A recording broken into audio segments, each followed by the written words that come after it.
Hi everyone, it's Anthony over at Life Rooms. Got a little recipe for you today. This one's the Greek style chicken kebab. For those that have been on the Healthy Takeaways course, you've got a little bit of a head start on this one because we've done this before. It's one of my favourite dishes.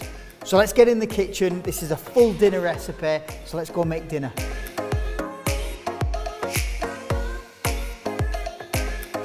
Right, let's get to it then, okay? So this dish is in stages, okay, as we go along. So we're going to work from vegetable to meat. So first thing we're going to start with is the salad, okay? So dead simple, all I've got is a nice mixed leaf salad that comes all pre-prepared, dead simple. We've got spinach, some peppery rocket in there, it's lovely, okay? So what we're going to start with, we're going to get a little bit of cucumber, okay? The cucumber's been washed already for us. I'm just going to cut straight through the middle, and then once, twice, do exactly the same with the other one. Once, twice, and then I'm just going to cut this into nice little chunks, okay? You can cut this however you want. Remember, with a salad, it's all about relaxed. It doesn't have to be overly complicated. This is just a nice tossed salad to go with it. So we're just going to grab that and throw that in there, sprinkle it on. So it's nice and refreshing cucumber in there, okay? Then what we're going to do, we're going to get a little bit of red pepper. I'm just going to cut that into a little dice as well. The red pepper has a bit of sweetness to the salad as well. It's nice, and obviously that lovely bright red colour as well. You can use yellow or green if you want, whatever flavour you like. Salad's all about different colours and flavours all coming together. Now it's really important, guys, that when you're doing it, you make sure that you put the salad leaf in first, because when it comes to mixing it all up, it's easier rather than all the heavy stuff sitting at the bottom. So a little bit of spring onion, okay. Now again, there's options. You don't have to put all this in. It's entirely up to you. You could stop there if you don't like spring onions. You could just leave it as it is. I'm just going to shred a bit of that in there, quick as I can. Just leaving the tip there, and that's going to go in there. Remember, I've got contact with the board all the time. So with the cherry tomatoes, I love cherry tomatoes. It's so sweet and so tasty. All I do is literally, with the root at the top, all you want to do is you want to cut lengthways across through the tomato, so that, and I'll just show you what that does is it allows you to have that root and it keeps all the seeds together. Okay, so I'm just going to slice through as quick as I can and throw them straight in. All these vegetables have been washed. So I'm just going to throw them in there. You can see we're building up all that flavour and texture now. We've got loads of different things going on, so that's great. Then what we want to do is, if you want to, this is entirely up to you, a little bit of red onion goes lovely in there. So I'm just going to cut that in half just through the middle. It's already peeled. I'm just going to shred, just so we've got a nice little bit of colour in there as well. Okay, now this is very, very optional, okay? So some of my family don't like coriander. I absolutely love it. So what I'm going to do is, because they're not here, I'm going to cheat and use a little bit of coriander. So I just chop roughly through some coriander, and I'm literally just going to sprinkle that on top. It's got this nice bitterness to it, it's really tasty.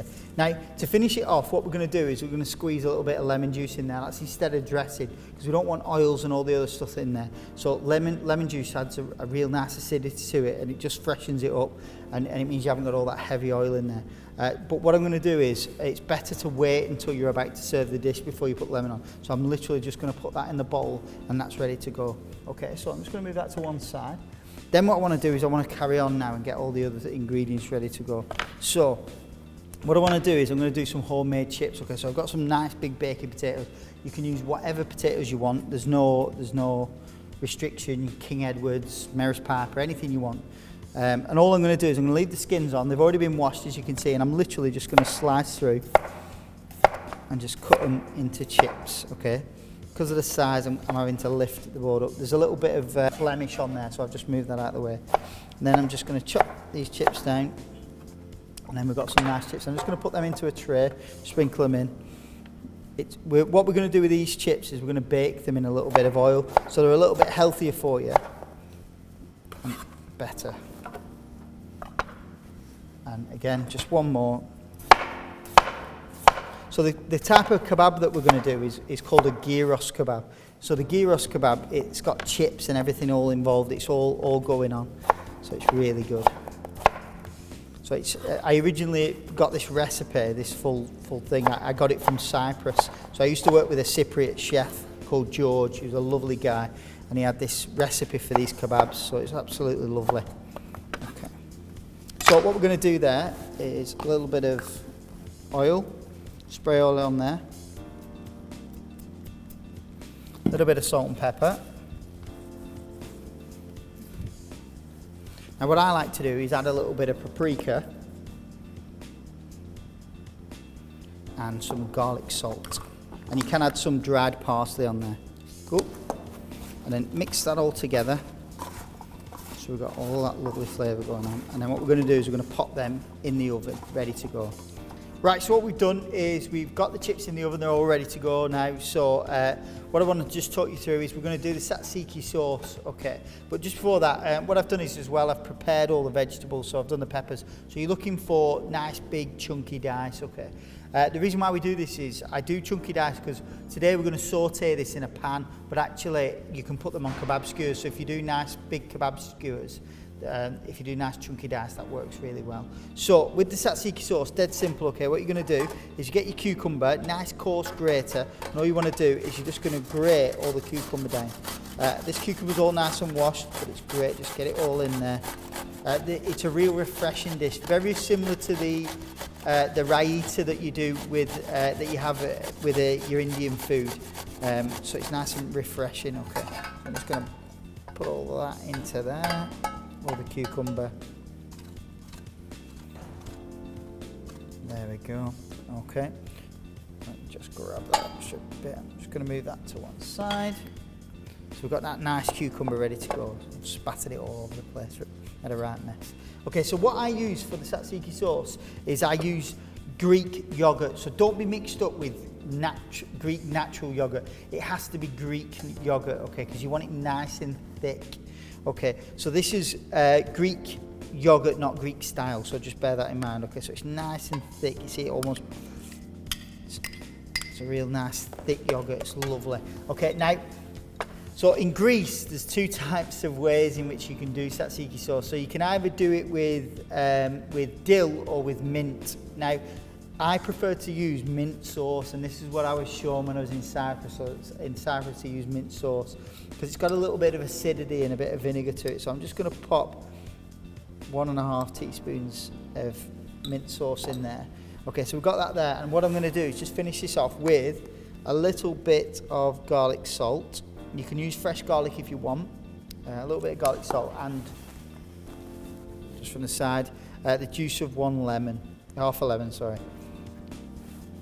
And that's it, literally, we're just going to give that a lovely mix, get it all stirred up, all the ingredients in there. Now the great thing about this is it's a great snack for lunchtime. All you do is strip up some pita bread, toast a bit of pita bread, strip it up, and it makes a great dip, or you can get carrots and cucumber sticks and dip it in. But the lemon, it's so fresh, so you got that lemon, that mint, it just works lovely. So that's the Satsuki sauce done there, okay. So what we're going to do now, just clear that off there. Now I know I'm using a white chopping board, and in most cases I'd definitely be using a red, but unfortunately we don't have that today, and obviously you don't have that at home either. So what I tried to do is emulate what would happen at home. So what I want to show you is how to debone and do a chicken thigh. Now chicken thighs are relatively inexpensive, so I think it's really good to use. So what I'm going to do is I'm just going to show you how to debone them dead simply, okay. So I'm just going to move that over there. Okay, have a little rubbish tub to the one side, okay, and all you want to do is you're just going to peel off the skin and literally just get your hands underneath it and just pull that away, dead simply. So for those that are squeamish, you might want to fast forward this part. You can buy diced chicken thigh, it's just a lot cheaper to buy it fresh. So I'm just going to peel all that off. Dead simple, the skin comes away. So what you want to do is you want to flip it onto the back side so that you can see the knuckle joint and the bone, okay. And what we're going to do, dead simply, is fingertips over the top, and you're just going to scrape the knife on the top, okay, just over the bone. And then what you're going to do is you're going to force the knife down the sides of each of the bone, so just round. And what that does is it starts to expose the bone. All you're going to do then is push the knife through onto the chopping board, and then bring it back down to this side, okay? Easy as that, okay? That can be kept for stock and things like that. Any sinew or gristle that you want to remove, just take that off. Yeah, and then all we're going to do, really, really simply, is just chop it into nice big chunks. Okay. Feel for any bone. If there's any bone or gristle, just take that off. And by all means, you can use gloves or whatever you want when handling this chicken. Okay, so I'm just going to put that into that tin there. I'm going to do exactly the same again with the other one, just to give you a bit of an inside. So just either side of the bone, just scraping that down either side. Yeah, and then we're just going to pull through. Now don't worry, some of them, they do have a bit of excess blood with the veins and things, but don't think too much about it. It's genuinely absolutely fine. So again, just cut it into nice chunky pieces. And then we'll put that in there. So what I'm going to do now is I'm going to really quickly clean down, and then we'll be ready to get the marinade done. Okay.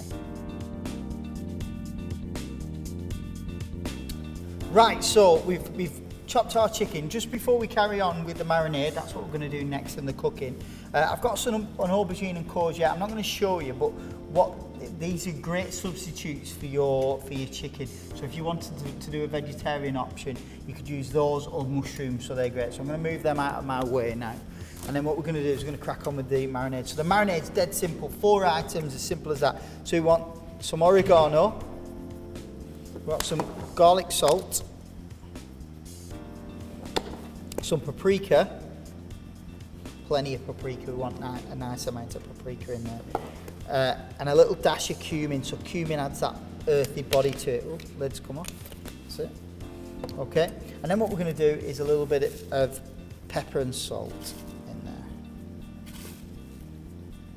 Okay, so we're just going to mix that up, and ideally what we'd be looking for, and I'm just going to put a little bit of fry oil in there, just a little bit, just to moisten it up a little bit, and then ideally what I'd be doing is I'd be leaving that for roughly about an hour at least. But for today's session, what we're going to do is I'm just going to keep going. Okay, so I've got the pan on the go, so I've got the heat on. What I'm going to do is I'm going to put a little bit of fry oil in there, and me personally, I like to do my vegetables first.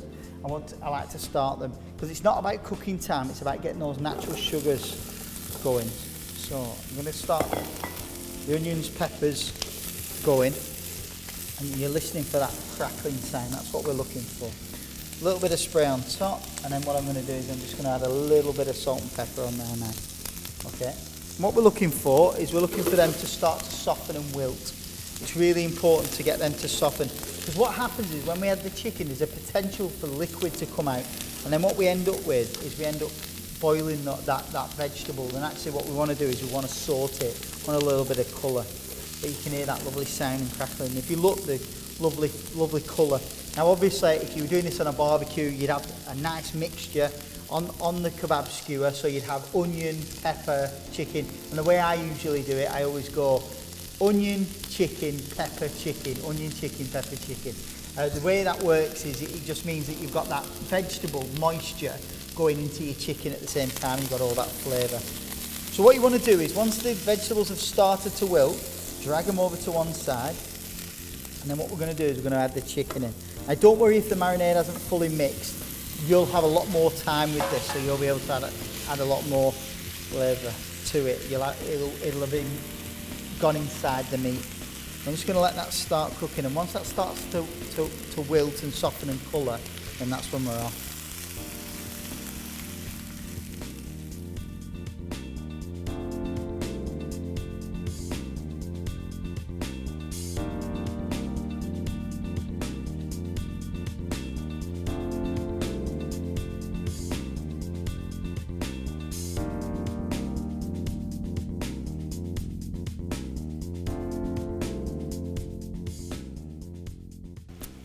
So the chicken's cooked lovely, that's cooked down lovely, so the chicken's all nice and solid now and firm, so we've done a little temperature check as well.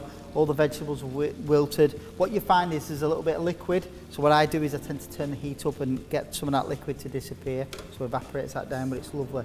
So what we're going to do now is I'm going to show you how to build your plate, okay? So what we've done is we've toasted a little bit of pitta and cut that into strips, that's ready to go. So what we're going to do is a nice big dollop of Satsuki sauce, Okay, we're going to put that on the side. A little bit of rocket leaf on top there.